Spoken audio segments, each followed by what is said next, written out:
In Paris, there is an area that used to be called the New Athens because of the number of artists there. As well as painters and writers, it was an area popular with prostitutes who plied their trade in the shadow of the church of Notre-Dame de Lorette. But there was also a more respectable element, including bankers, such as Auguste DEGAS. On July the 19th, 1834, his son was born there, Hilaire Germain Edgar. While he was still a child, Edgar moved with his parents from the Saint-Georges district of Paris to the area of the Luxembourg Gardens, to what was then Rue de l'Ouest, now Rue d'Assas, and then on to Rue Madame.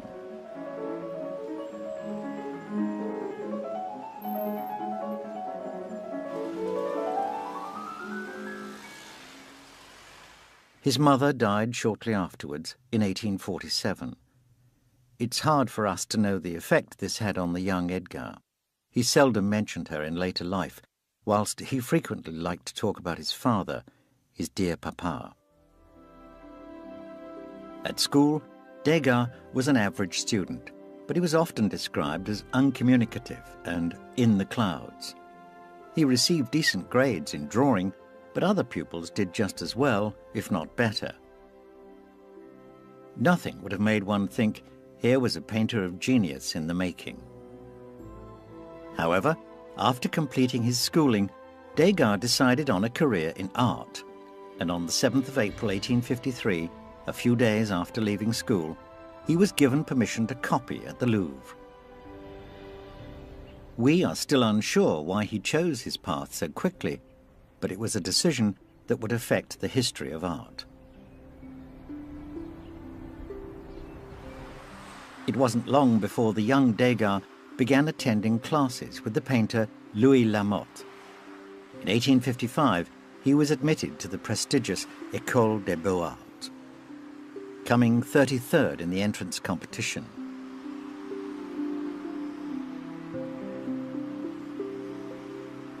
It was around this time that Degas met Ingres and followed the latter's advice when he told the young painter, after seeing some examples of the work of Degas, "Never from nature, young man, always from memory and the engravings of masters."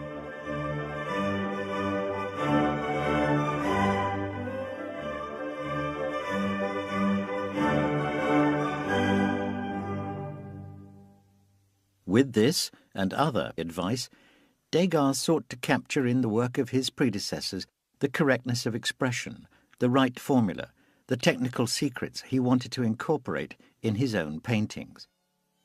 He distilled from these masters the inevitable biases that are the foundation of an artist's work. In the late 1850s, he used pencil to copy a chalk drawing, portrait of a young woman, attributed to Leonardo da Vinci. He did this time and again, not just copies or dull reproductions, but subtle variations on an old theme.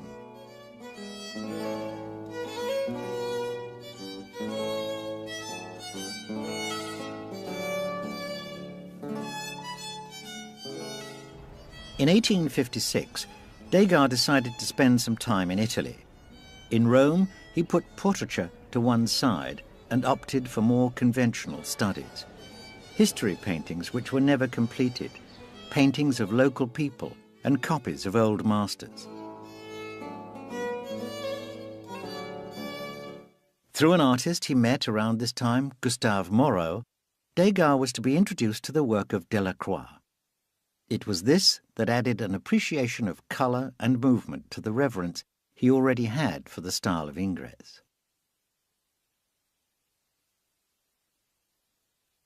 With this hunger for work and the assiduous study of other painters came a great deal of self-doubt.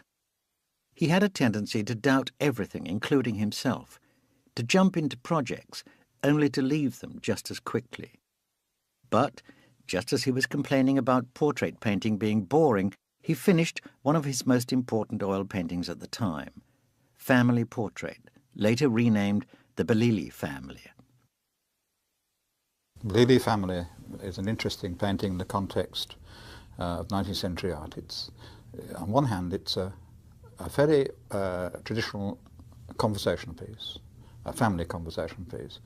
If we then begin to analyse it in terms of the relationship to Degas himself, this of course is his own family, the paternal side of his family, Italian. And it's quite clear that as one begins to look at it, the careful composition is actually telling us about the relationship within that family.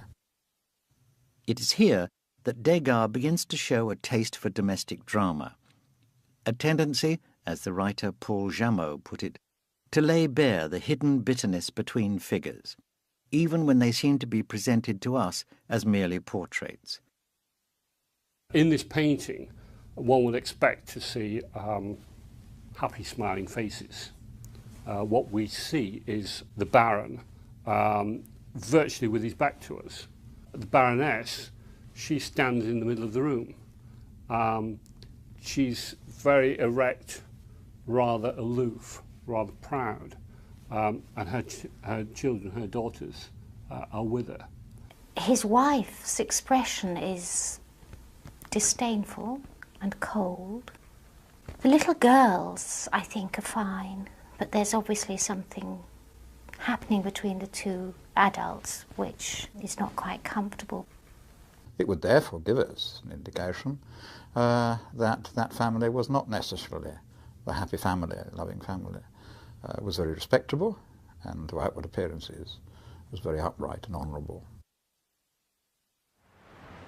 In the autumn of 1859, the painter returned to Paris and moved into a spacious studio in the part of Paris where he'd been born.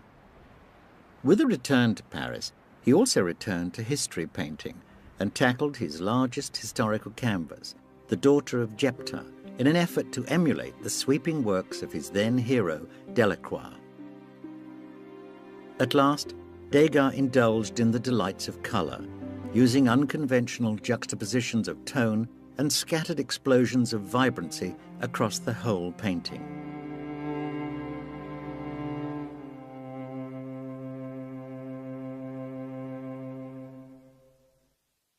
With another historical canvas, Semiramis Building Babylon, Degas employed another unconventional technique with his use of essence, which is oil paint from which the oil has been blotted and thinned with turpentine, then applied to woven paper mounted on canvas.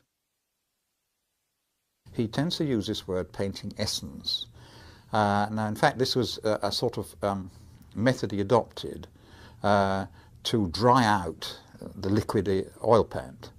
That is, he soaked off excess, what he considered excess oil, out of the oil paint, leaving what we call a short, very sticky, stiff thing, which you could then apply. And indeed, in some ways, you can't, until you look up close, you can't tell the difference between pastel and this dry, short oil paint. Degas used colour differently from the other Impressionists. His use of colour is restrained in his ballet dancer pictures, the ones of the 70s. He used white, sometimes pink, sometimes a little touch of pink or a little touch of red, and that could be the only bright colour in the whole painting. When he did his outdoor paintings, for example, with the racehorses, the colours there could be very, very strong, but again, he didn't use a lot of colours. It wasn't until he started doing his pastels in the later part of his life, in the 80s and 90s, that he really went wild with colour.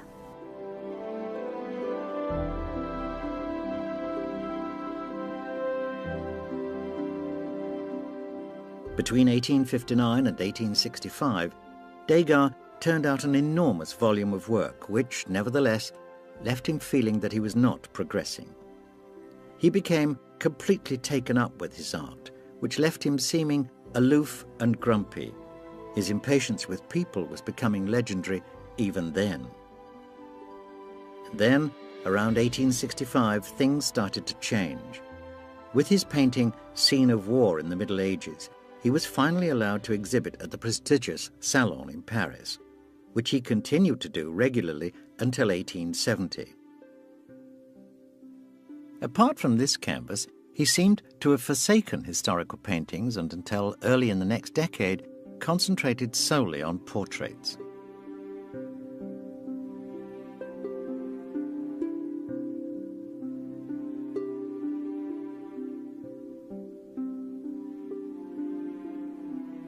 As well as his art, his friendships were in transition too. His relations with Gustave Moreau, one of his closest friends up to this point, seemed to have cooled, and he barely saw another close friend, Bonnard, after 1863. He began to forge closer links with yet another painter, James Tissot, who shared his taste and cultural background. But more than anything, it was his link with Edouard Manet that was to prove to be the most important for his future. It is understood that they met in 1863 in the Louvre, where Degas was etching a copy of a Velázquez painting directly onto copper plate. Manet was astonished by the boldness of an artist younger than himself and gave Degas some advice when it became clear the copy wasn't turning out as well as he might have wanted. So began an important and enduring friendship. Both Degas and Manet came from the same sector of society. They were both from the haute bourgeoisie, the upper middle class. But Degas, in the early part of his own career, worked rather in the spirit of the Salon. He painted historical pictures. And when he met Manet in the Louvre, Manet introduced him to contemporary art, to the ideas of contemporary themes, so that Degas, in a way, came to the idea of painting modern contemporary subjects rather later than Manet. But his sense of where that contemporary idea was to lead him probably, in the end, led him further than Manet himself was prepared to go. It's difficult to weed out fact from fiction in regard to these two giants of late 19th century art, but their bond seems at its strongest in the 1870s. But before we get carried away by the notion of a mutual admiration society, both men were given to delivering cutting jibes about each other. Manet cruelly attacked Degas' lack of interest in women, while Degas criticised Manet's bourgeois tendencies, his ambition, and the celebrity he had enjoyed ever since the Salon des Refusés, an exhibition of paintings that had been rejected by the Salon. The relationship between the Impressionists was not necessarily very easy, and the relationship between Degas and Manet was a good example. They certainly did affect each other in the sense that they stimulated each other, but they also at times argued violently.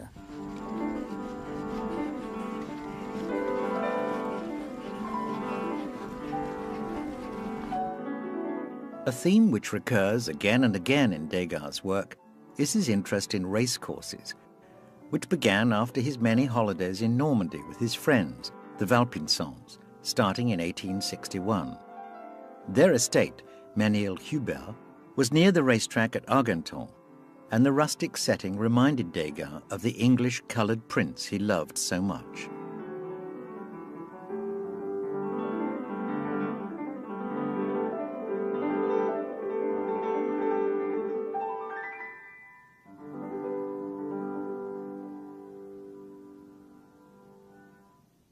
Compared to his friends, Tissot, Moreau and Manet, Edgar Degas was a complete unknown, though he had achieved some note amongst other artists of the time like Renoir, Sisley, Monet, Cézanne and Pissarro, where he was known for his cutting wit and his uncompromising artistic views as much as for his breadth of knowledge. His Salon exhibitions between 1865 and 1870 provided him with his only chance of public exposure, but the works he exhibited received mixed reviews. More important than this, Degas was not selling.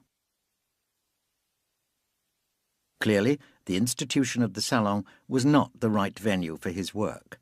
For him, the breakaway Impressionist exhibitions of the 1870s and 80s were to be far more successful.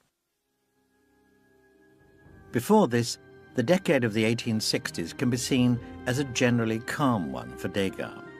He was fully involved in his developing artistic style and had none of the irritations and problems that marred periods in his later career.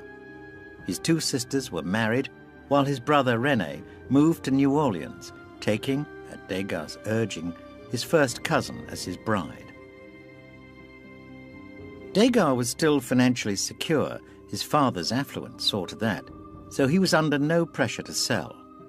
At the end of the decade, his art began to gain him a reputation beyond his small circle of acquaintances, and he began to actively push himself as an artist more and more.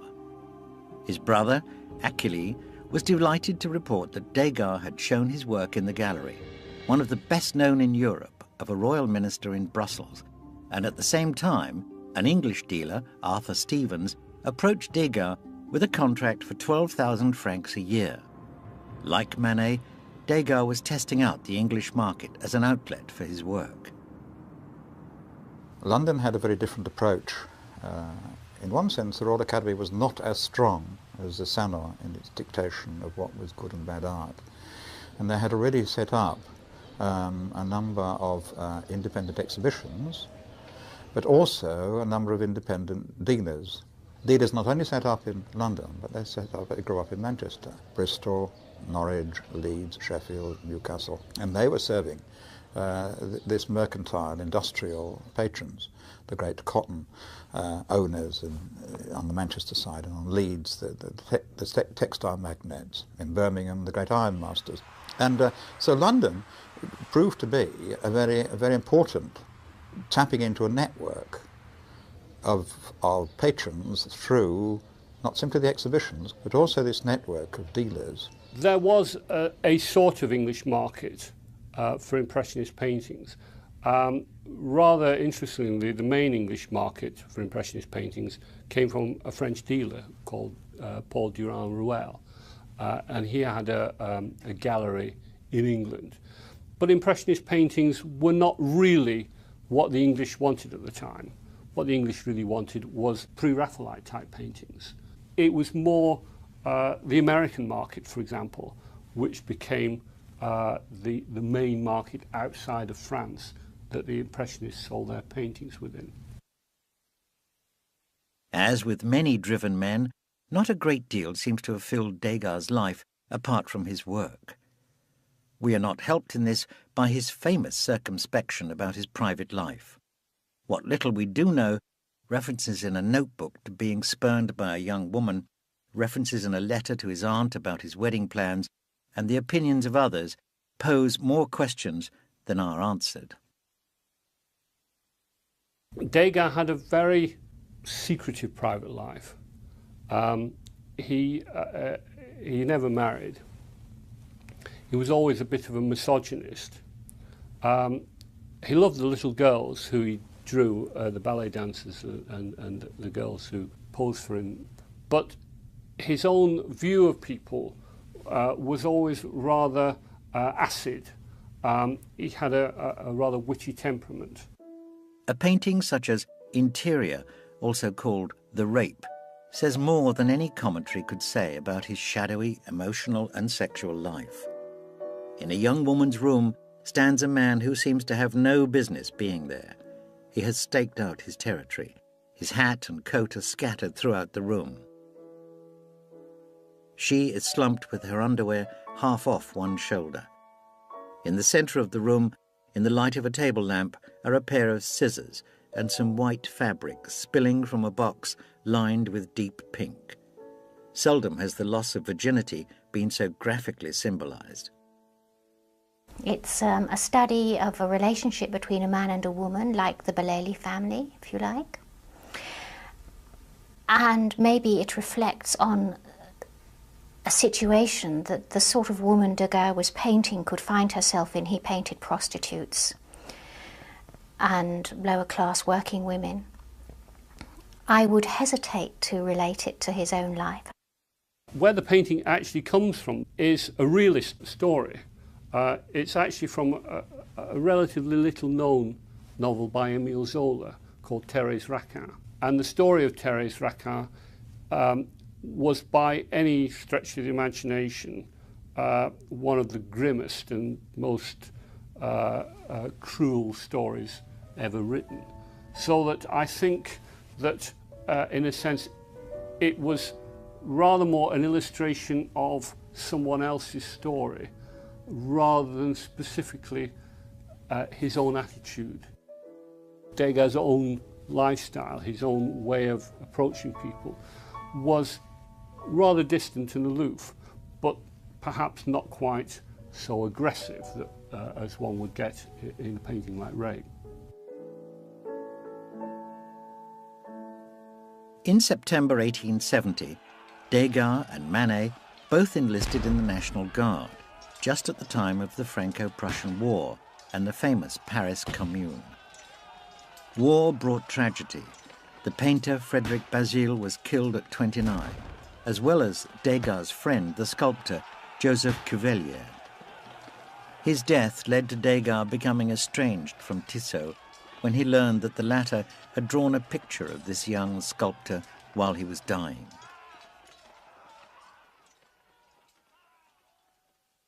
In terms of his work, though, the war brought about some good. Around 1870, Degas painted a portrait of a bassoonist friend with the Paris Opera surrounded, in the pit, by his fellow musicians. It's a good enough piece of work, but more importantly, there in the top corner of the painting is a brief glimpse of a group of people who were to dominate much of Degas' later work, ballet dancers.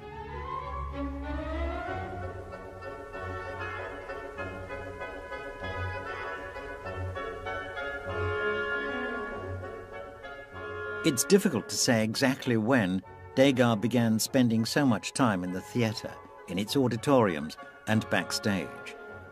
We know which performances he attended between 1885 and 1892, but details of earlier years at the theatre are very sketchy.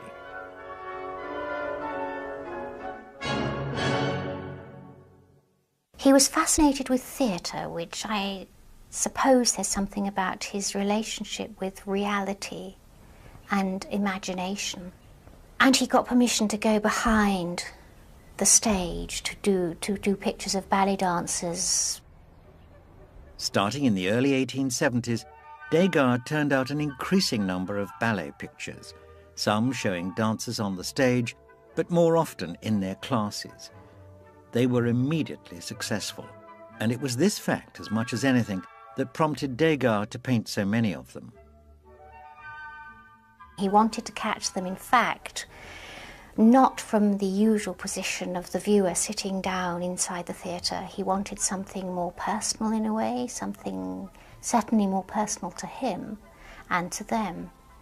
And he wanted to catch them unawares, which of course is a typical Impressionist aim, to catch the passing moment. And this is what he did. Often, in order to achieve this, he actually distances himself and us from those dancers. We have sometimes a lot of space between us, an empty floor space between us and them, which of course does give us the sensation of being in the wings somewhere, watching something, rather than being involved with it.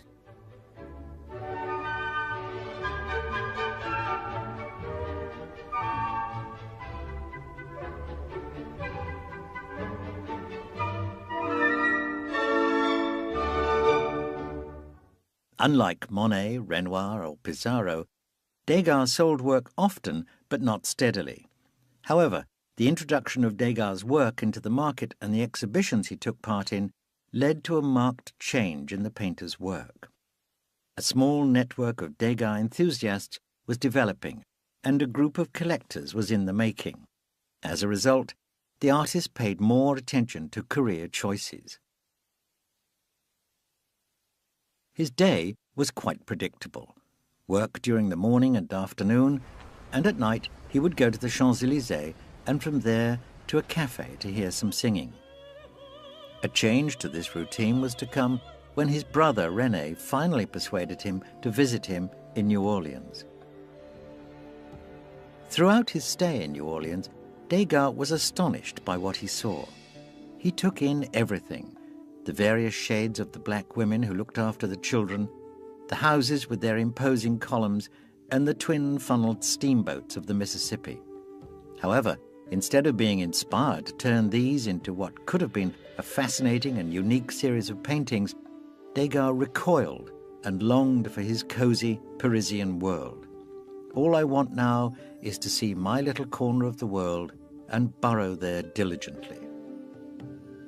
But the exception to this avoidance of all things American during his stay was his famous painting, Portraits in an Office, more commonly referred to as the Cotton Market at New Orleans.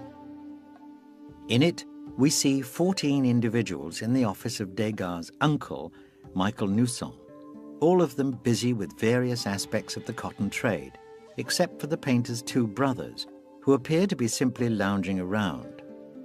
This picture of a crowded yet orderly office perfectly conveys his vision of America as a faraway land of tranquil prosperity.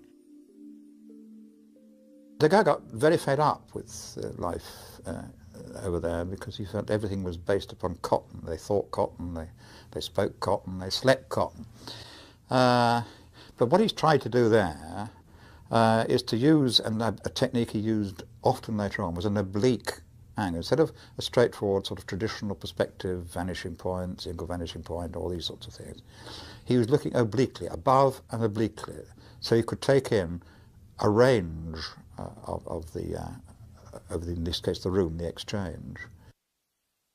The colour is, again, not a lot of different colours, a black for the men and a creamy colour for the background, for the paintwork. It's portraits, actually, as well, of people that he met there. He sketched, must have sat there sketching, and then he constructed this painting in his studio. Almost one could characterise it as a press-type photograph. It has a rather high viewpoint, and the painting seems to split into areas of white rectangles, like the newspaper and books and some of the cloth, against black forms, so that the sense of a press-type photograph, of a snapshot in effect of life, comes out from the painting. Apart from a variation on the same subject, this is the only painting that Degas is known to have completed during his stay in America. Others, while possibly begun there, were finished in Paris. Now the long stays in foreign destinations was over. From now until he died, Degas would only leave Paris for his routine summer visits to Normandy or to the spas of southwest France, as well as the odd trip to Naples on financial business. On the 23rd of February 1874, Degas' father, Auguste, died. It would have a profound effect on the painter. Over the bed in his room, he kept a small picture he had painted 2 or 3 years previously, showing his father listening to Lorenzo Pagans singing a Spanish song. It's a moving picture showing a man bent with old age, but still alert, sitting in the background.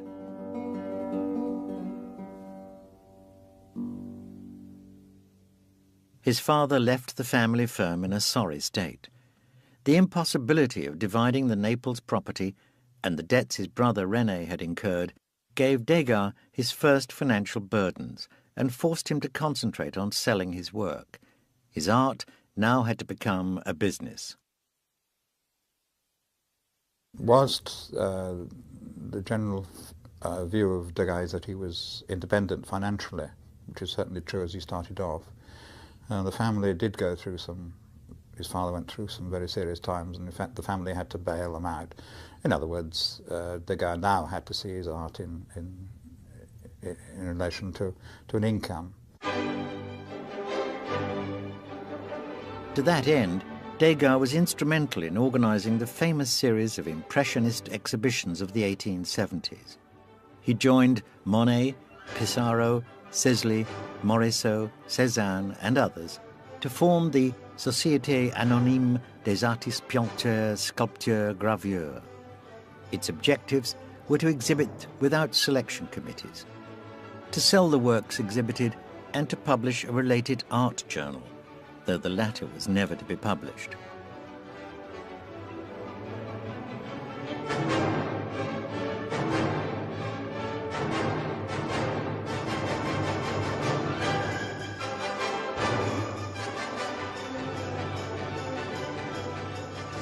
At the first group show in the spring of 1874, Degas exhibited 10 pictures and generally received good reviews.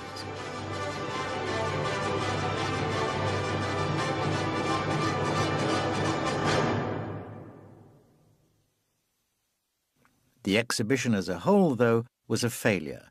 It received savage attacks in the press, had poor attendances, and the limited sales led to the collapse of the cooperative. 2 years later, they tried again, this time at the Durand Royal Gallery. This time, Degas had 22 works in the exhibition.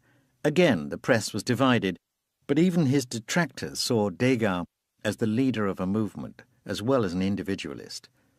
The subsequent exhibitions of 1877, 79 and 80 showed increasing acclaim that testified to a newfound appreciation of Degas' art and to his special place within the group.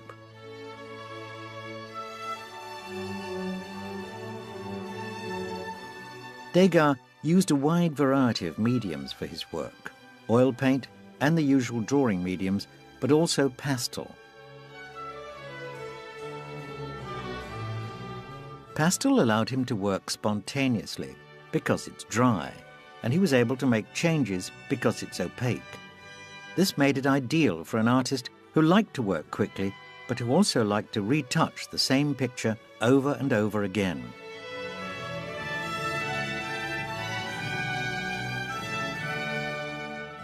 He began experimenting with pastel, and he started using very wild colours to paint his, again, ballet dances behind the scenes.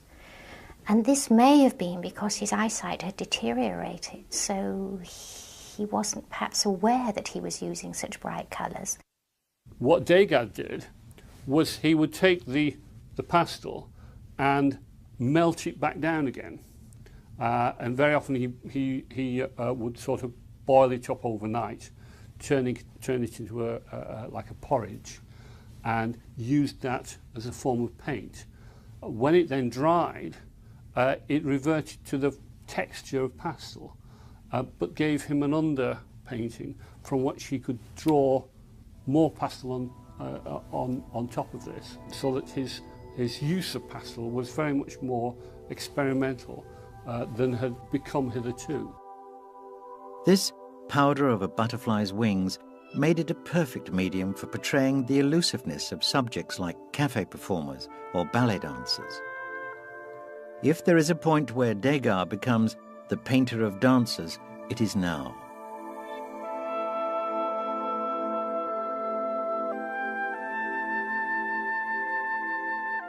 He turns out a large number of dance scenes, using a wide range of techniques. He follows them backstage and into drab rehearsal rooms, away from the lights of the stage. He shows us dancers warming themselves, stretching, chatting. His observations were sharp and uncompromising. These were not great beauties. We see their chaperone mothers, dark-suited ticket holders, and the movement of tutus and the colour of the bows at their waists.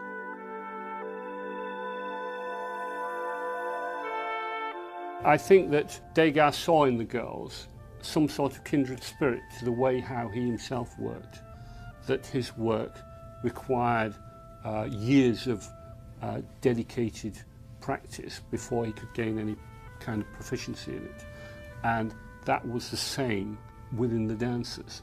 And he actually became a very close friend to many of them, and they regarded him as a rather amiable but perhaps slightly eccentric old gentleman.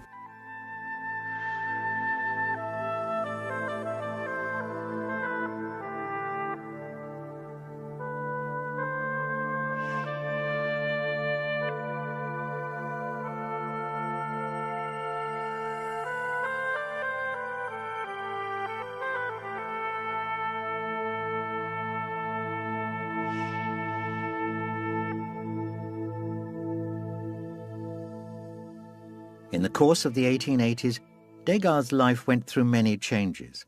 At the beginning of the decade, he was still weighed down by family debts. But by the time he moved in 1890, it was into a huge 3-story apartment complete with his ever-growing collection of old master paintings. But the 1880s also brought one distressing loss after another. Manet died in 1883, his friend Giuseppe de Nittis the following year, as well as a school friend, Alfred Nieaudet. During this decade, the Impressionist exhibitions continued and still stood as major events in the art calendar. However, Degas' role in organizing them was coming under increasing criticism. Paul Gauguin didn't trust him and feared he might sabotage the exhibitions.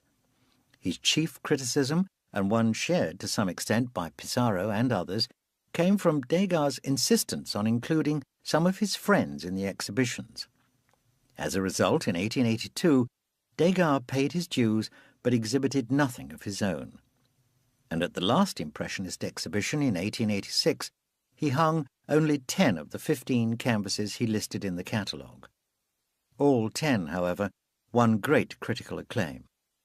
A series of female nudes shown bathing, drying themselves and combing their hair caused more of a stir than Seurat's famous Sunday afternoon on the island of the Grand Jet, which we now hail as the jewel of the 1886 exhibition.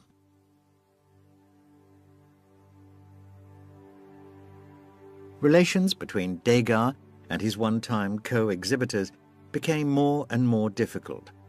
However, Pissarro's admiration for him stayed intact despite the many rebuffs, Degas' difficult temperament, and the virulent anti-Semitism he showed in later years. Degas showed less and less enthusiasm for Monet's work, though, describing him as more a businessman than an artist, and a man who turned out nothing but beautiful decorations. Degas, for his part, began to focus his art more and more on women. We see them trying on hats in milliners' shops, at ironing boards, in tutus on stage taking a bow, or backstage rehearsing a step and fastening a shoulder strap. He painted them alone in their rooms, washing, dressing their hair, toweling themselves dry. We often don't see their faces, unself-conscious about their nudity, caught by the artist thinking they're unobserved. When Degas painted these women, his portrayal of them was considered cruel because they were so true to life. Some maintained, and others continue to maintain, that Degas was a voyeur who saw women as animals. His attitude to women seems to me to be disinterested in them as sexual objects. He sees them as objects in space, in movement. And this whole business of unchoreographed, that is what the photographer would say, that the behind the scenes, a snapshot view, something which particularly appealed to him. And so his whole series of works on women bathing or drying takes people in attitudes which they would not normally be seen, and indeed would not normally be exhibited. And it is this exploration of this that's important. He wanted to show the women he was painting as he saw them. His women in the baths. For example, the one where the woman is in the bath and you're looking down on her, and you've got on your right this dressing table. Sort of cuts her off. Again, he's separating himself and us from the woman. And she is part of her background, if you like, part of her surroundings. And that's what he's interested in, not showing her as a sexual object at all, just as a person.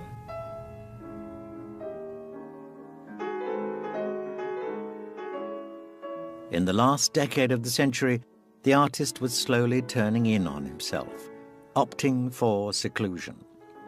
From 1890, he began to see less and less of his friends, and in 1892 was no longer seen at ballet rehearsals. He authorized fewer and fewer exhibitions of his work, and through a bitterness with growing old, slowly cut himself off from everything. His work routine was much the same, however, painting in the studio until the evening, and then a plain meal prepared by his faithful housekeeper, Zoe Clozier. Sometimes he went to dinner at an old friend's house, and he continued to summer with his circle of old friends. Many old contemporaries died in quick succession, leaving Degas more and more isolated. Berthe Morisot died in 1895, Toulouse-Lautrec in 1901, Gauguin and Pissarro in 1903, and Cézanne in 1906. His circle of relatives and close friends also shrank, with a succession of deaths contributing to a growing solitariness. Then came the Dreyfus affair. In 1894, a French army officer, Alfred Dreyfus, a Jew and an innocent man, was convicted of treason and sentenced to life on the notorious Devil's Island.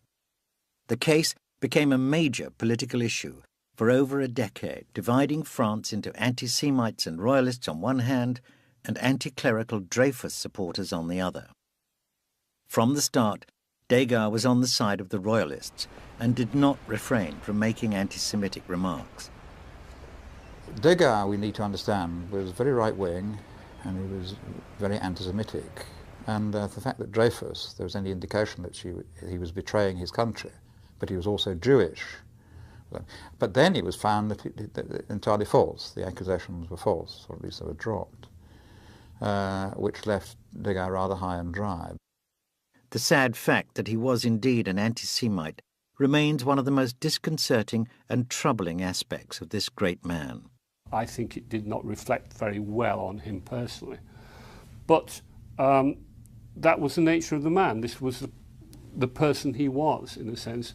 And I don't think it, in a way, affected the relationship that he had with his friends, nor really did it affect any appreciation of his art or of the way how his paintings were beginning to sell at the time. During the 1890s, Degas channeled most of his enthusiasm into expanding his personal art collection. Such was his intensity for collecting, it began to worry some of his friends that it would lead to bankruptcy. He was purchasing the showpieces that would turn him into one of the most important collectors of his day. He bought Gauguin's and El Greco and work by Delacroix in a very short space of time. "I buy and I buy," he said. "I can't stop myself any more." In 1895, another enthusiasm took hold: photography. He bought a camera, most likely an Eastman Kodak No. 1, and used it with, as one friend put it, the same energy he put into everything he did. He used a tripod and glass plates, as he was not interested in the world of the snapshot. He photographed at night, after he'd finished in the studio, which allowed him to explore the atmosphere of lamps and moonlight. His carefully positioned models would have to keep still for a long time, in an eerie, inscrutable space, giving them a spectral-like appearance. Photography was something which was very important as the 19th century progressed. It was seen as a severe threat to some traditional artistic things like portraiture, and certainly most artists were affected by it. Some simply tried to ignore it. But others like Degas, and he was unusual in this, actually leapt upon it as providing him with even further information about movement. And this is the key to an understanding of some of the works that he was producing.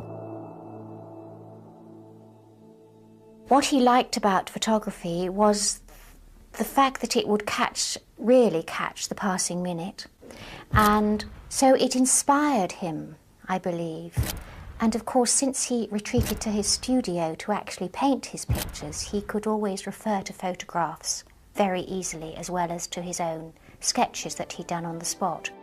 Unlike many of his contemporaries, Degas constantly found the need to reinvent himself, to find fresh approaches to art, and to use unconventional methods of expression. His old age did nothing to change that. Like Titian before him and Picasso afterwards, he kept breaking new ground with works long considered unsettling. His shrill, dissonant tones would jump from his paintings in, as one critic put it, gleaming fanfares showing no concern for veracity, verisimilitude, or believability. In a painting such as Russian Dancers, he produced unorthodox colours which were, as he himself said, overwhelming. He repeated this with his last nudes and other dancer paintings. We see canary yellows, radiant pinks, muted greens and vibrant blues. His drawing was starting to show a form of expressionism. Faces lost definition as they merged into a sweep of coloured movement. He was turning his back on the realism of the 1880s. Now he had jockeys wandering about in vague country settings, which seemed to have little to do with racecourses. His line work became more emphasised and economical, often anticipating the art of Henri Matisse.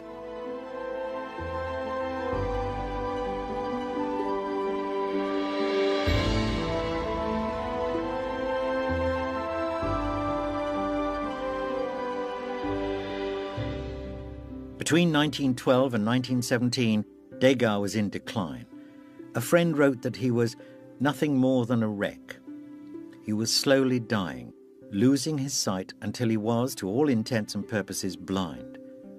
When he would go out, he could only go a short distance before turning back and would be seen standing outside one of the houses he used to live in, staring at it. But the house had been demolished and there was only an empty space. But Degas couldn't see it.